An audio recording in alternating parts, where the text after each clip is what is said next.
del tercer grado de secundaria. Les damos la bienvenida a la programación de Aprende en Casa, un espacio dedicado a su preparación académica. Esta es una iniciativa de la Secretaría de Educación Pública para continuar con el acceso al conocimiento desde el hogar. Se trata de una propuesta diferente en materia de educación para que desde su casa o el lugar en el que estén atendiendo la contingencia se acerquen a los contenidos de las asignaturas y áreas de tercer grado de educación secundaria y así no pierdan el ritmo de aprendizaje. Los temas abordados en estos programas les serán de mucha ayuda en su crecimiento y desarrollo personal, así como para estar listos en el momento que termine la contingencia y se presente el regreso a la escuela. Pero mientras esto ocurre, les recomendamos tener mucha paciencia para superar con éxito este periodo de emergencia. Además, es una excelente oportunidad para impulsar el trabajo colaborativo, ya que esto nos permitirá contribuir con el bienestar de nuestras familias y las personas cercanas a nosotros. Recuerden tener a la mano hojas y lápiz para registrar sus reflexiones, preguntas y notas. Al finalizar la sesión, guarden sus anotaciones en su carpeta de experiencias. Y para entrar en materia, les proponemos revisar un tema que de seguro les resultará interesante: los cambios químicos y cómo se representan. La finalidad es que logren interpretar la información de una ecuación química para reconocer su importancia como representación de los cambios químicos. Comenzamos con una interrogante. ¿Alguna vez han visto las partituras de una persona que estudia música? En caso de que su respuesta sea afirmativa, seguramente pudieron observar y darse cuenta que hay una serie de signos y símbolos que al interpretarse se traducen en una melodía que podemos escuchar. Así como en la música hay un código, también los conocimientos químicos se pueden expresar por medio de un lenguaje científico. Y ahora que saben esto, les preguntamos: ¿cómo se representan los cambios químicos?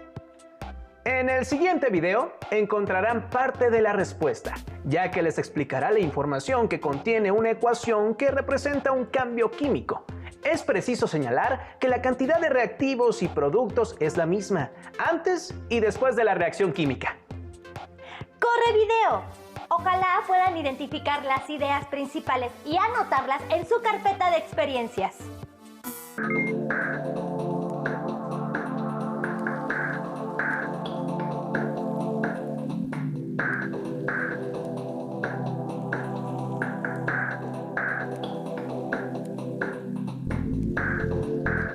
¿Recuerdan esta reacción?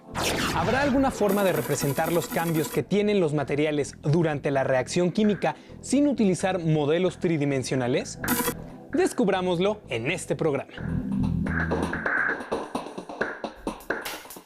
Una forma de representar las transformaciones que tienen una o varias sustancias durante una reacción es describiendo lo que sucede en una ecuación con palabras.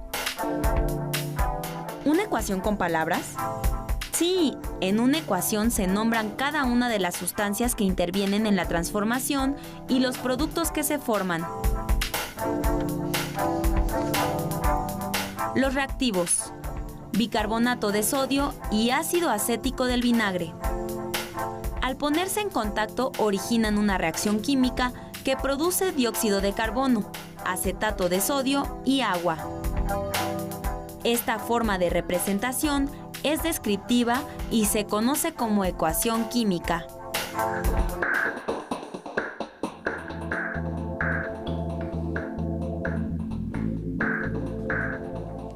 Ajá, así podemos ver lo que sucede en la reacción, cuáles son los reactivos y cuáles los productos que se obtienen. Esta manera de expresarlo es útil para los que hablamos el español.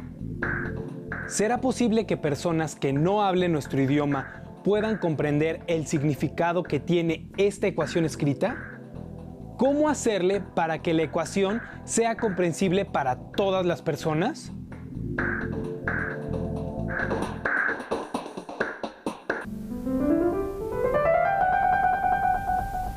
Al igual que se pueden leer las partituras sin importar el idioma que el músico hable, en la química hay una simbología que se entiende en todo el mundo.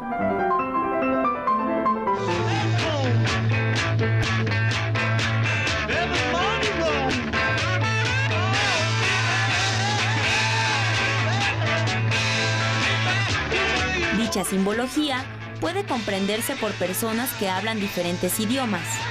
Es una simbología universal.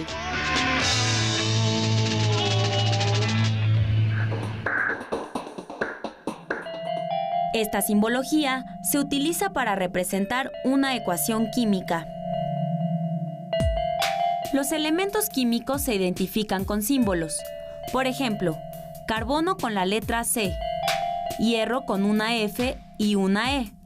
Las moléculas y los compuestos con fórmulas como la del dióxido de carbono, dióxido de azufre, agua y ácido sulfuroso. Si hay más de dos sustancias que reaccionen, se intercala entre ellas un signo de más. Igualmente para los productos. Entre reactivos y productos se coloca una flecha que indica la dirección en la que ocurre la reacción. Por ejemplo, la ecuación que representa la formación de dióxido de carbono o la del ácido sulfuroso.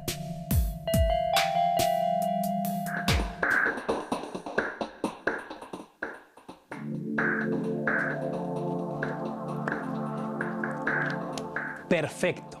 Utilizando la simbología química, esta ecuación es comprensible para todas las personas, mexicanos, ingleses, orientales, americanos, todos. En la ecuación química del bicarbonato de sodio y el ácido acético, el primero de nuestros reactivos es sólido y el segundo líquido. ¿Esto también debe estar indicado en la reacción? ¿Cómo sabrán los demás si lo que queremos es hacer reaccionar dos líquidos o un sólido y un líquido? No imagino cómo indicar en la ecuación química que un reactivo es un sólido y el otro una disolución. La ecuación química es una descripción simbólica que condensa lo que sucede en la reacción. En esta se incluye el estado de agregación de cada sustancia. Por ejemplo, para identificar las sustancias que están disueltas en agua, se marca con un paréntesis AC. Si el reactivo está en estado sólido, entonces se escribe una S. Si está en estado gaseoso, se marca con una G, y si es un líquido, con una L. Es importante considerar que cuando las sustancias tienen diferente estado de agregación, estas reaccionan en forma distinta. Veamos cómo sucede esto con un experimento. Para ello necesitamos 3 tubos de ensayo, una probeta de 100 mililitros, 2 gramos de yoduro de potasio, 2 gramos de nitrato de plomo, 10 mililitros de yoduro de potasio al 5%, 10 mililitros de nitrato de plomo al 5%. Al poner en contacto dos sustancias en estado sólido, como el yoduro de potasio y el nitrato de plomo, no reaccionan. En cambio, la reacción ocurre cuando ambas se encuentran en disolución acuosa.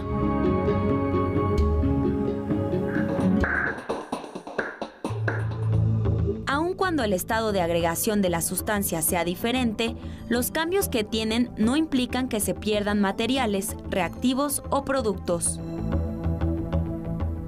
La cantidad de masa de los reactivos es la misma que la masa de los productos antes y después de la reacción. Veamos otro ejemplo.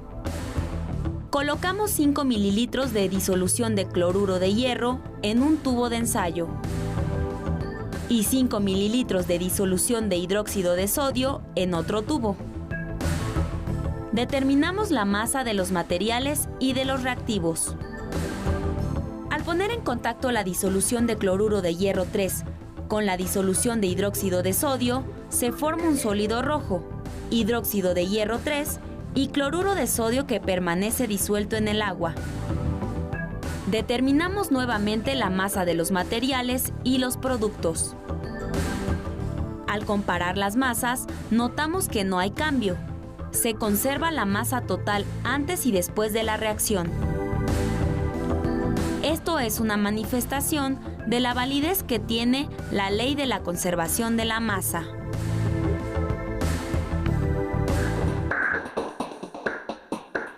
Esto quiere decir que cuando ocurre una reacción química, no hay pérdida de masa de reactivos o de productos.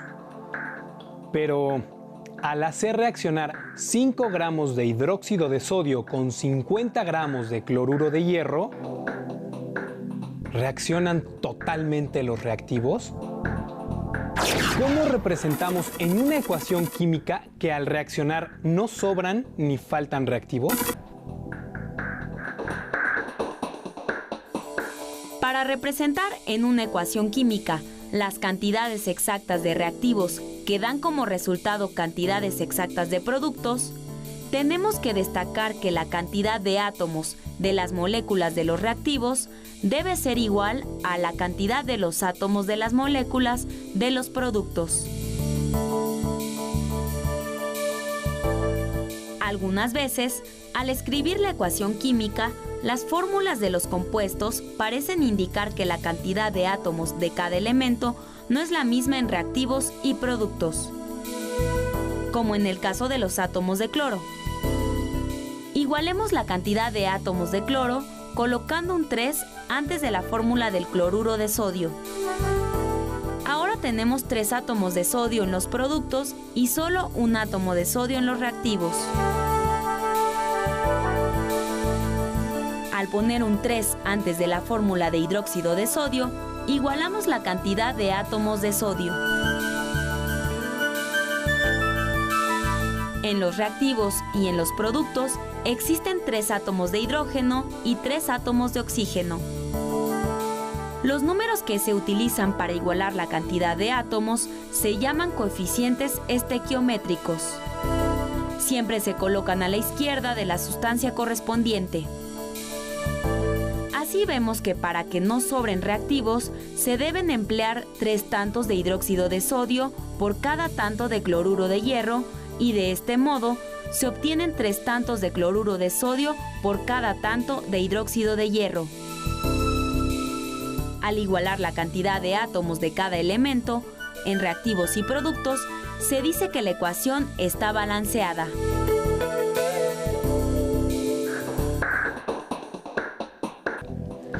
Entonces, en una ecuación necesitamos empatar el número de átomos para representar las cantidades totales de reactivos que reaccionan sin que haya sobrantes. En esta ecuación, el número de átomos de cada elemento en las moléculas de los reactivos es el mismo que en las moléculas de los productos.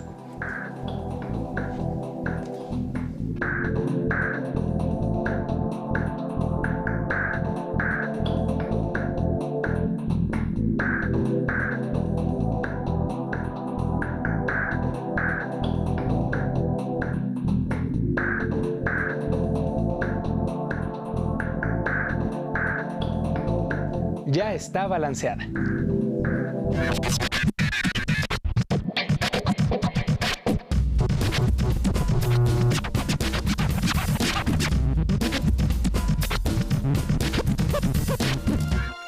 Necesitamos para este experimento un tubo de ensayo, unas pinzas para tubo de ensayo, una probeta de 100 mililitros, 10 mililitros de disolución de ácido clorhídrico y fibra de hierro.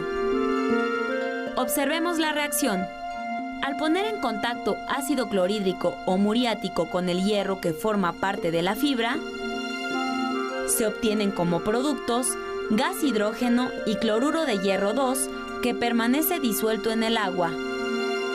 ¿Podrías escribir la ecuación de la reacción de modo que quede balanceada? Inténtalo.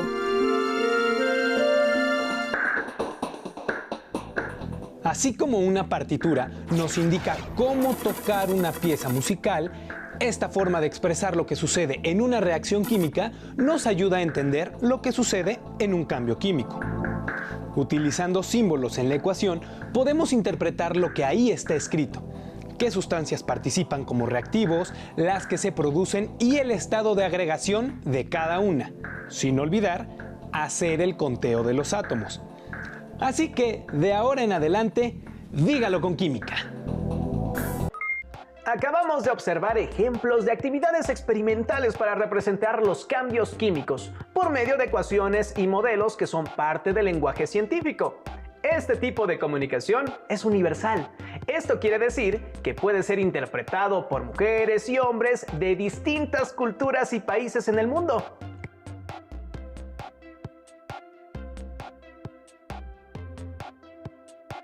Con base en la información del video, los invitamos a responder las siguientes preguntas. ¿Qué información contiene una ecuación química?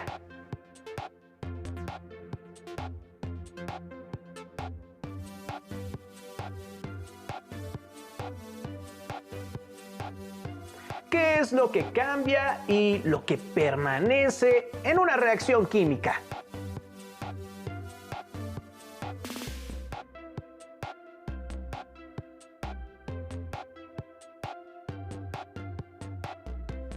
Y finalmente, ¿qué cambios químicos aprovechas en situaciones cotidianas?